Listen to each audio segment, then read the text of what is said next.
வணக்கம். சட்டமன்ற வெளியான மிகவும் முக்கியமான அறிவிப்புனே சொல்லலாம். அதனால வீடியோவை கொஞ்சம் கூட ஸ்கிப் பண்ணாம பாருங்க. கடன் தள்ளுபடிக்கான ஒரு முக்கிய அறிவிப்பை பார்த்தீங்கன்னா தமிழகம் மற்றும் மத்திய அரசு வெளியிட்டிருக்காங்க. இதனால பார்த்தீங்கன்னா பொதுமக்களுக்கு ஒரு பயனுள்ள தகவலாக இருக்கும். தமிழ்நாட்டில் கடன் தள்ளுபடி திட்டங்களில் விவசாயிகள் மற்றும் மகளிரின் சுய உதவிகளுக்கு உதவுவதற்கென அமல்படுத்தப்பட்டுள்ளது. விவசாய கடன்கள் தள்ளுபடி 2016ஆம் ஆண்டில் தமிழக அரசு சிறு மற்றும் நடுத்தர விவசாயிகளில் கிட்டத்தட்ட 5318 கோடி மதிப்பிலான நிலுவையில் இருந்த பயிர் கடன்கள், நடுத்தர மற்றும் நீண்ட கால வேளாண் கடன்களை தள்ளுபடி செய்தது.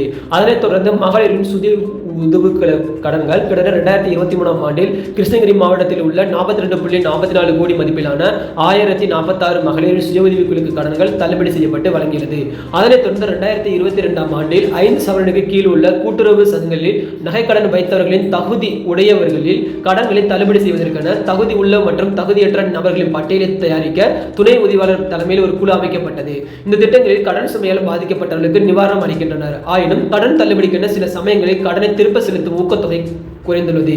நிதி நிறுவனங்களின் செயல்பாடுகளை பாதிக்கப்படுத்தப்படும் என்பதால் மத்திய அரசு பொதுவாக கடன் தள்ளுபடியை தெரிவிக்கின்றனர். அது மட்டும் அல்லாமல் பார்த்தீங்கன்னா ஒவ்வொரு ஆண்டும் பார்த்தீங்கன்னா தேர்தல் நடைபெறும் போது மட்டுமே இந்த ஒரு கடன் தள்ளுபடி அறிமுகப்படுத்தப்பட்டு வருகிறது.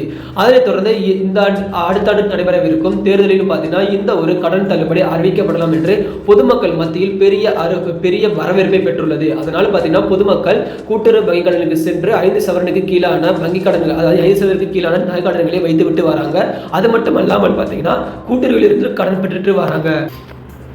அதை தொடர்ந்து பார்த்தீங்கன்னா ரீசெண்டாக நடைபெற்ற ஒரு அறிவிப்பில் கூட்டுறவு வங்கிகளின் மூலம் வாங்கும் கடன்களை மக்கள் திருப்பி செலுத்தினால்தான் அரசாங்கத்தை நடத்த முடியும் என அமைச்சர் துரைமுருகன் தெரிவித்துள்ளார். வேலூர் மாவட்டம் காட்பாடியில் நடைபெற்றுள்ள கூட்டுறவு வார விழாவில் கலந்து கொண்டு பேசிய அவர், கூட்டுறவு வங்கி கடனை வாங்கினவர்கள் தள்ளுபடி செய்து விடுவார்கள் என்று எண்ண வேண்டாம். அது மட்டும் இல்லாமல் தள்ளுபடி செய்தால் வங்கியை எப்படி நடத்த முடியும் என்று கேள்வி எழுப்பியுள்ளார். மேலும் பொங்கல் பண்டிகையும் அதனைத் தொடர்ந்து அடுத்தடுத்த பண்டிகைகள் வருவதால் மக்களுக்கு இலவசமாக பொங்கல் பொருட்கள் வழங்கப்பட்டுள்ளதால் கட ஊழியர்களுக்கு நியமனமாக செய்யப்படும் என்றால், அது மட்டும் இல்லாமல் பார்த்தீங்கன்னா இவர் கூறுகையில் பார்த்தீங்கன்னா இந்த ஆண்டு கூட்டுறவு வங்கி கடனின் மூலம் வாங்கும் கடன்கள் தள்ளுபடி செய்யப்படாது என்று தெரிய வந்துள்ளது. அதனைத் தொடர்ந்து கனரா வங்கி ஒரு முக்கிய அறிவிப்பை வெளியிட்டுள்ளது. இந்தியாவில் மிகப்பெரிய பொது வங்கிகளில் ஒன்றான கனரா வங்கி அதன் வாடிக்கையாளருக்கு புதிய சலுகைகளை அறிவித்துள்ளது. தற்போது குறைந்த வட்டியுடன் வீட்டு கடன்கள் மற்றும் வாகன கடன்களை வழங்குவது, செயல்முறை கட்டணத்திற்கென ஆவண செயல்பாடு கட்டணத்திற்கென முழுமையான தள்ளுபடி வழங்குகிறது. வீட்டு கடன்கள் வட்டியில் 8.40% முதல் சலுகை பார்த்தீங்கன்னா தள்ளுபடியுடன் குறைந்த வட்டி வீட்டமைப்புக்கான கனவை நினைவாக்க உதவும். செகண்ட் பார்த்தீங்கன்னா வாகன கடன்கள் வட்டி பார்த்தீங்கன்னா 8.70%. சலுகைன்னு பார்த்தீங்கன்னா வாகனங்கள் வாங்குவதற்கான குறைந்த வட்டி மற்றும் கட்டண தள்ளுபடி வழங்கப்படுகிறது. சிறப்பு அம்சம்னு பார்த்தீங்கன்னா செயல்முறை மற்றும் ஆவண கட்டணங்களில் முழுமையாக தள்ளுபடி அறிவித்துள்ளது. குறைந்த வட்டி விகிதத்தில் வீடு மற்றும் வாகனங்களை வாங்க விரும்புவதற்கு இது சிறந்த வாய்ப்பாக கருதப்படுகிறது.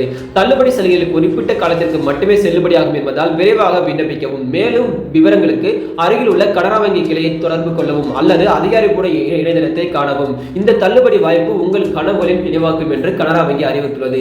நம்ம இந்த ஒரு வீடியோல பாத்தீங்கன்னா 3 முக்கிய அறிவிப்புகளை பார்த்திருக்கிறோம். இதனை தொடர்ந்து பாத்தீங்கன்னா இதே மாதிரி கடன் தள்ளுபடிக்கான புதிய அறிவிப்புகளை நீங்க தெரிஞ்சுக் கொள்வதற்கு எப்போதுமே நம்ம சேனலை இணைந்திருங்கள். அனைவருக்கும் நன்றி, வணக்கம்.